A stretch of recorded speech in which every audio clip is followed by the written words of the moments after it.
Hello, I'm Nancy Zemmel, Director of Student Life and Learning, and welcome to our first ever podcast episode, McGill Law's Ask the SAO, the podcast. First off, I'd like to welcome everyone back to what will be an exciting but unusual year ahead as we embark in this new remote environment together. À notre nouvelle cohort, bienvenue à la faculté de droit de McGill. Nous sommes ravis que vous avez joint la merveilleuse communauté que formant nos étudiants, nos professeurs et notre personnel. We would like to acknowledge that McGill University is located on land which has long served as a site of meeting and exchange amongst Indigenous peoples, including the Haudenosaunee and the Anishinaabe nations. McGill honors, recognizes, and respects these nations as the traditional stewards of the lands and waters on which we meet today. This inaugural season is aimed to provide our new and current law students with a variety of content from now until the end of the academic year. Given our mostly remote environment, our hope is that this virtual outreach will merge the gap between students and the faculty community at large. In our first episode, Dean Robert Leckey is our guest to talk about his experience as a law student and his deanship. We also welcome LSA members LSA President Béatrice Mackie and VP Academic Asiyha Siddique to the podcast to highlight some exciting student engagement activities planned for the year ahead. Our first guest to the McGill Law's Ask the SAO, the podcast, is Dean Robert Leckey.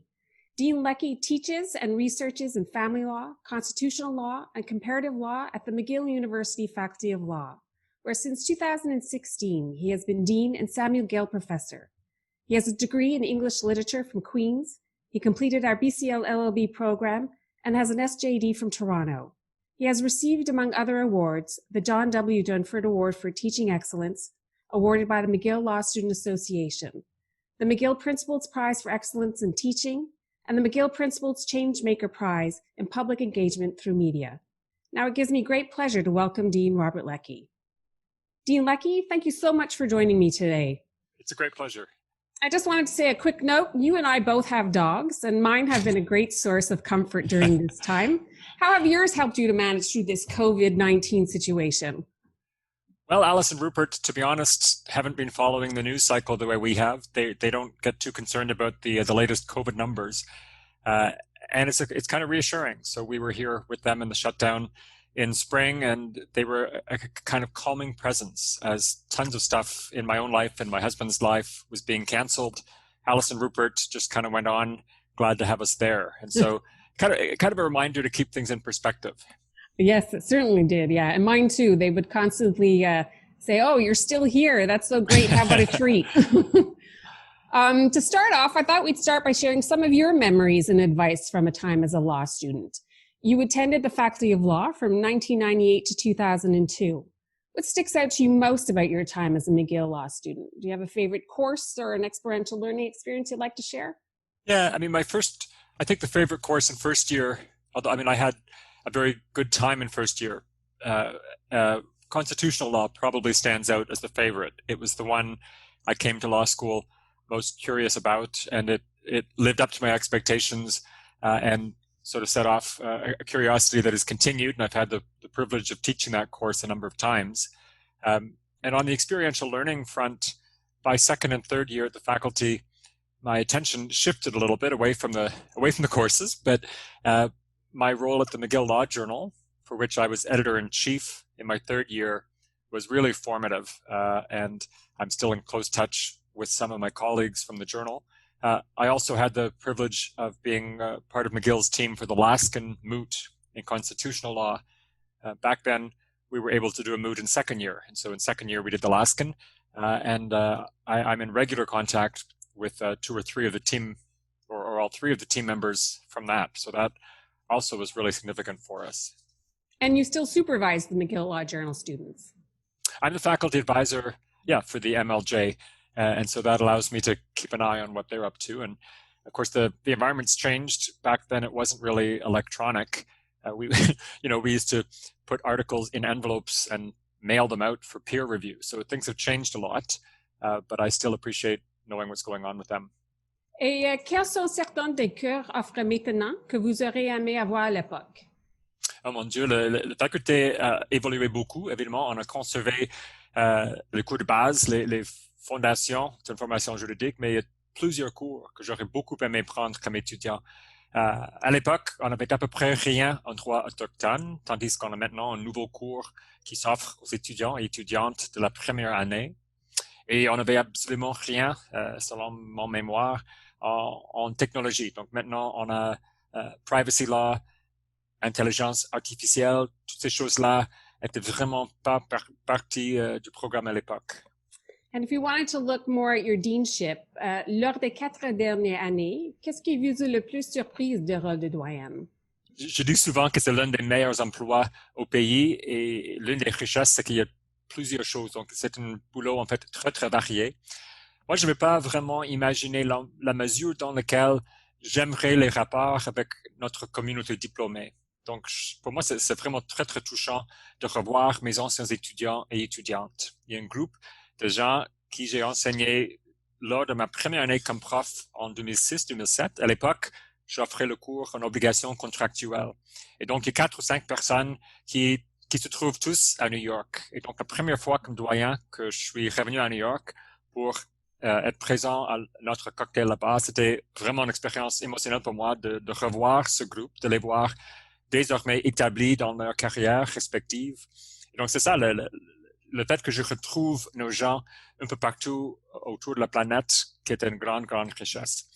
Plus près de chez nous, c'est la proximité avec les étudiants, la possibilité, par exemple, d'aider un groupe étudiant avec un événement, le fait que je peux peut-être mettre un groupe étudiant en contact avec les membres de la communauté diplômée, ça me fait beaucoup plaisir. You recently received the Principal's Changemaker Prize for public engagement through media in 2020. What advice would you give to a law student who's thinking about or is already engaging in social media? I mean, to be honest, some of our students, I think, are much savvier about that stuff than I am and probably have things to teach me. But a couple of things that I've learned, I mean, you got to be very careful with tone when communicating by social media. Once or twice, I've allowed myself to be sarcastic or sardonic, and I usually regret it. Like, I think it's not a good idea. So you want to think carefully about what you put out there. And you want to keep in mind that, you know, things last forever these days. So you really got to be careful. You got to be thinking, what is the overall message or image or presentation I'm trying to curate, and really try to stick with that. I got advice at the beginning as well. I mean, it's a little bit different perhaps if you have a kind of institutional link versus just being an individual citizen. But the idea of just simply retweeting things is less effective than offering some kind of comment on them. So I try to keep that in mind.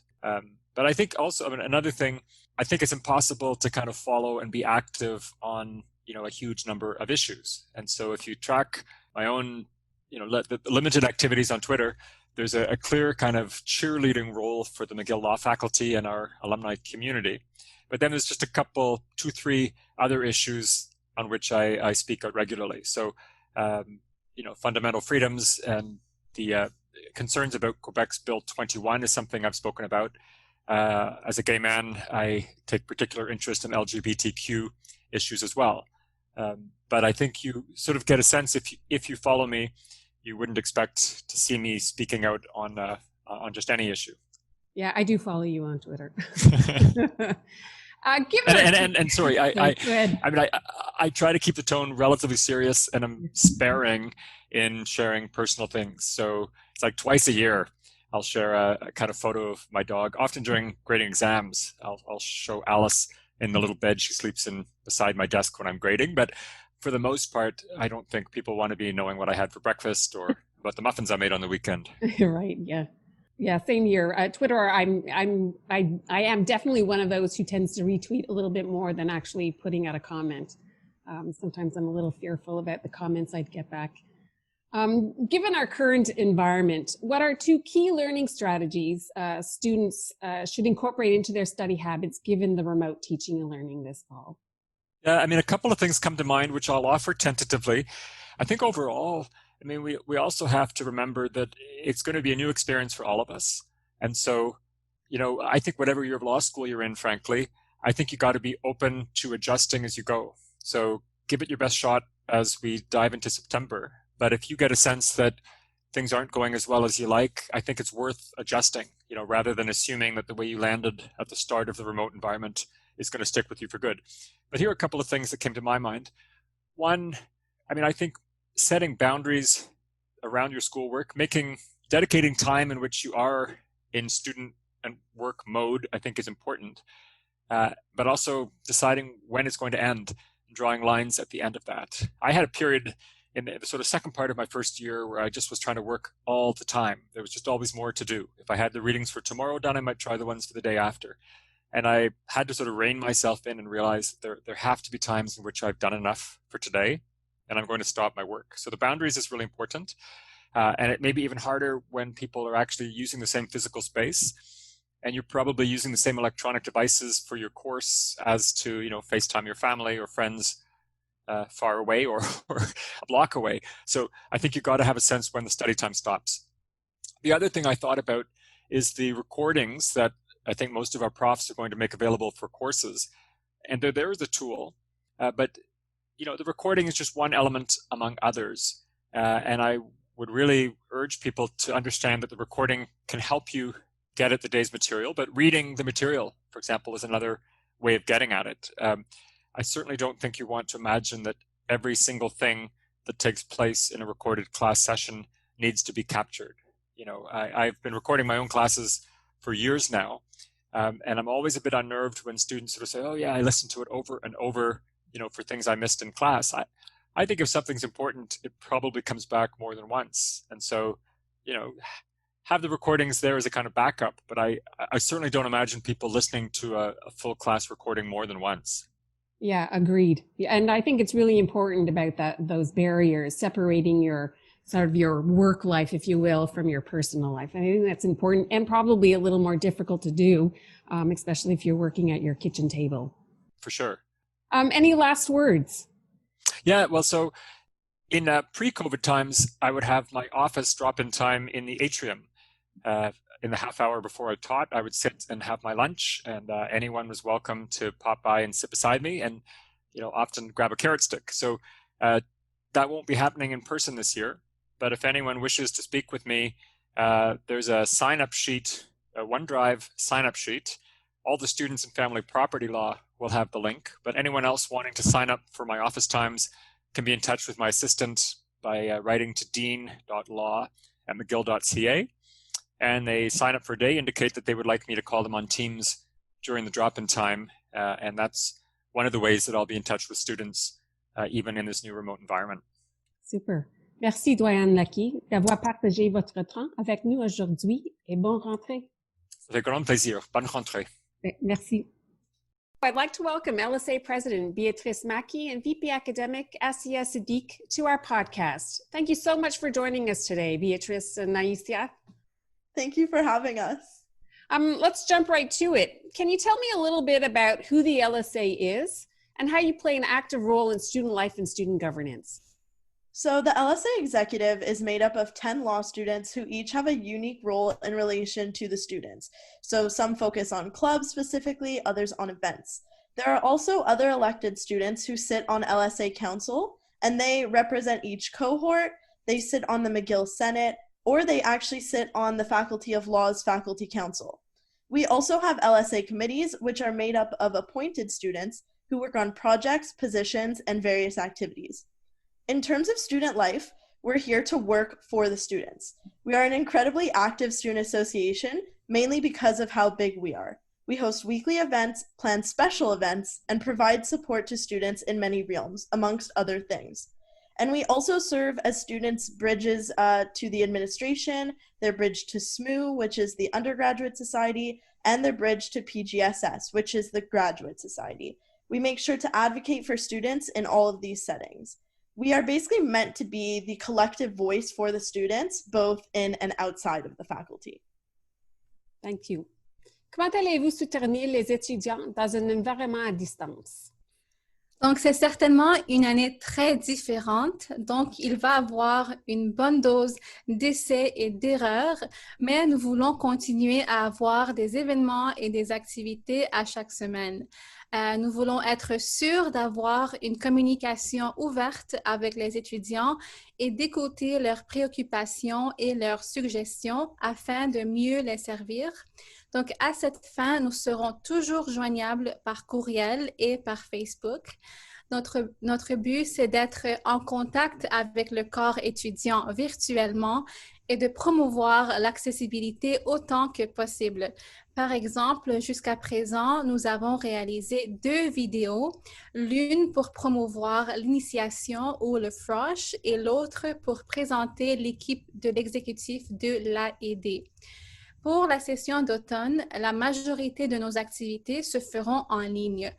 Parce que bien que certains étudiants soient à Montréal, il y en a beaucoup qui n'y seront pas et d'autres qui sont en ville, mais qui pourraient se sentir mal à l'aise de se rencontrer en personne pour toutes sortes de raisons. Ainsi, pour promouvoir l'accessibilité, nous serons surtout virtuels, même si nous aurons quelques événements en personne. Donc, l'objectif, c'est d'être équitable et de maximiser la participation des étudiants qui ne seront pas à Montréal.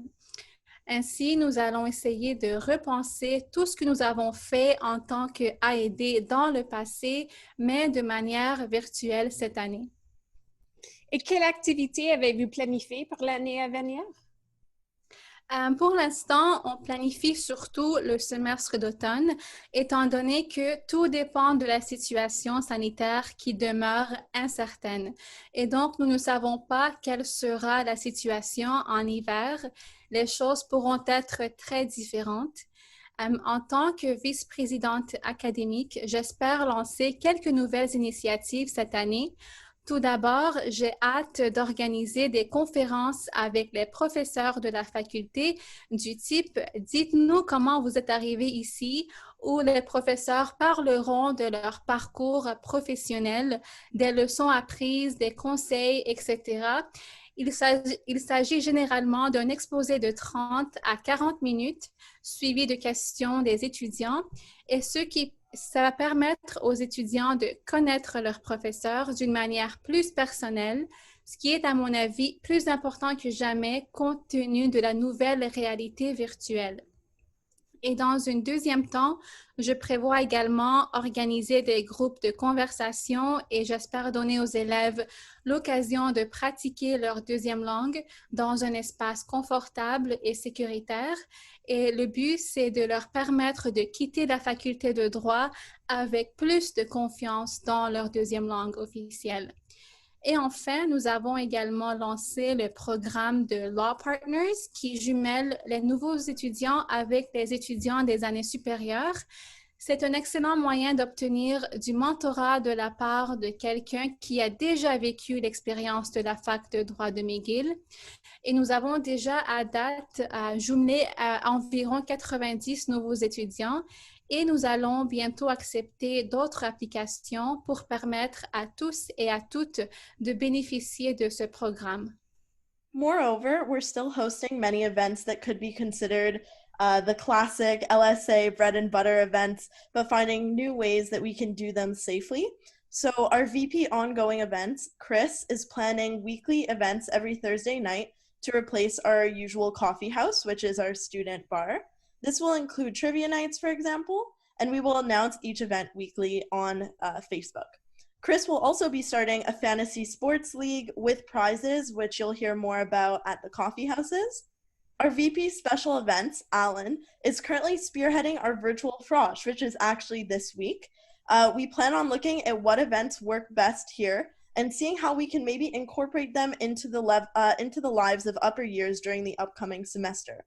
Our VP clubs, Amanda, will still be planning a virtual clubs day to give students the opportunity to connect with these clubs. Our VP partnerships, Juliet, has secured some sponsorships for virtual exercise classes that will be happening over Zoom in the upcoming semester. Our class presidents are also planning events, such as the 3L presidents, Larissa and Lauren, who are planning a welcome back picnic. The LSA will consider our options as the situation develops. We have looked into in-person events like a barbecue in the park, but we want to make sure if we plan in-person events that we have the infrastructure in place to keep everyone safe. As such, this is developing and we are learning as we go. So far, we have many ideas to keep student life well and alive on virtual platforms, and we're excited to see the student response. Sounds great. You guys have been really busy. Yeah, it's been a busy summer. Last question. Do you have any advice for incoming 1L students?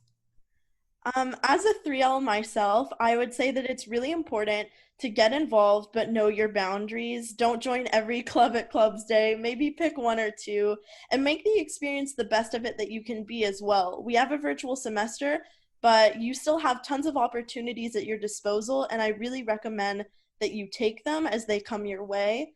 And plan small gatherings, whether they're virtual or if you're in Montreal, maybe some small in-person gatherings. And my last recommendation would be to reach out to upper years, because when I was in my first year, they were an incredible resource. And even though you might not get to know them in the same way during the fall semester, know that most upper years are super open to speaking to 1Ls and talking about their experiences and lending a hand. So my advice is to take care of yourself, your physical as well as your mental well-being. Law school can indeed get stressful. Therefore, it's important to do activities that will recharge you both mentally and physically. So continue doing your hobbies that you did before law school. You know, it could be anything like hanging out with your friends or family, doing sports, reading books that are not related to law, or anything else that allows you to relax and replenish. And also take advantage of our local wellness advisors, or Elles, that we are very lucky to have at the Faculty of Law. You can always contact them, but they will also be providing you more information about their services during the orientation for new 1L students. So thank you so much for having us, and we wish you a happy and healthy return to school and the best of luck for the upcoming academic year. Thank you. Merci Béatrice et Asiyha d'avoir partagé vos temps avec nous aujourd'hui. Bonne rentrée.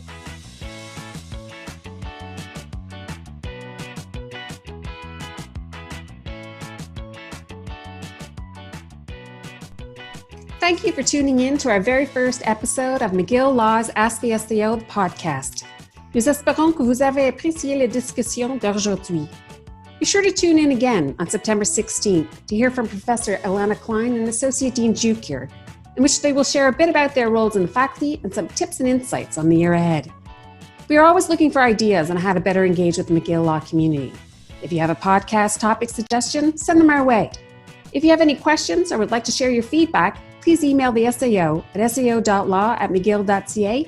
Just enter podcast in the subject line. I'd like to take a moment to thank Victoria Allen for assisting me with the podcast. Recordings of the podcast will be made available on the SAO webpage. Thank you et bonne rentrée.